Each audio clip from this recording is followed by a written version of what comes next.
வழிபாடும் நான் பண்ணது கிடையாது. அதனால பக்கத்துல இருக்க பெருமாள் கோவில் ஐயர்கிட்ட கேட்டு தெரிஞ்சுக்கிட்டேன். அதைத்தான் இப்போ உங்ககிட்ட ஷேர் பண்ண போறேன். வருஷத்துல 4 நாட்கள் மட்டும்தான் அந்த விஷ்ணுபதி புண்ணிய காலம் வரும். வைகாசி, ஆவணி, கார்த்திகை, மாசி மாசத்தோட முதல் தேதியை தான் விஷ்ணுபதி புண்ணிய காலம் அப்படின்னு சொல்றாங்க. இந்த நேரத்துல பெருமாளை வழிபடுவது பல ஏகாதசி விரதங்களை மேற்கொண்டதற்கு சமமான பலனை தரும் அப்படின்னு நம்பப்படுது. அதையும் குறிப்பிட்ட இந்த 4 மாதத்துல வர முதல் தேதியை சொல்றாங்கன்னா, சூரியன் ஒரு ராசியிலிருந்து இன்னொரு ராசிக்கு சஞ்சரிக்கிறதா தமிழ் மாத பிறப்பு அப்படின்னு சொல்றோம்.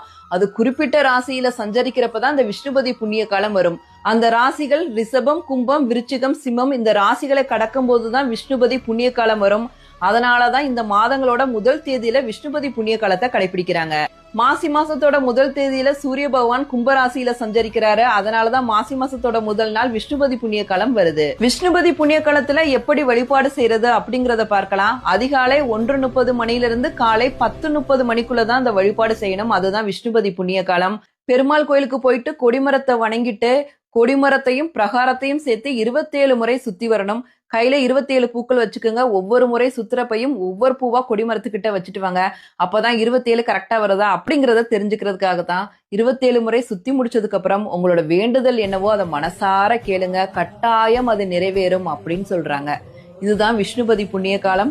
நீங்க விஷ்ணுபதி புண்ணிய காலத்தை தொடர்ந்து கடைபிடிச்சிட்டு வரீங்கன்னா கமெண்ட் செக்ஷன்